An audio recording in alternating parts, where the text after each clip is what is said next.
ওসমান হাদি হত্যায় জড়িতদের গ্রেফতার ও বিচার দাবিতে পঞ্চগড়ের সড়ক অবরোধ কর্মসূচিতে আইনশৃঙ্খলা বাহিনীর লাঠিচার্জে আহত হয়েছেন অন্তত ২৩ জন।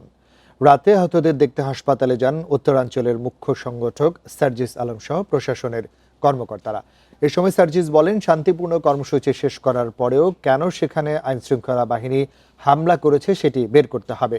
এই ঘটনার দায় এড়ানো যাবে না উল্লেখ করে দ্রুত জড়িতদের খুঁজে বের করার দাবি জানান তিনি।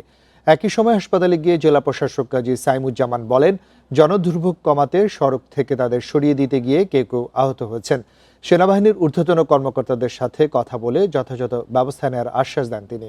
এর আগে রবিবার বিকেলে ওসমান হাদি হত্যাকারীদের বিচারের দাবিতে শহীদ মিনারের সামনে সড়ক অবরোধ করেন শিক্ষার্থীরা। এ সময় আইনশৃঙ্খলা বাহিনীর লাঠিচার্জে আহত হন ২৩ শিক্ষার্থী।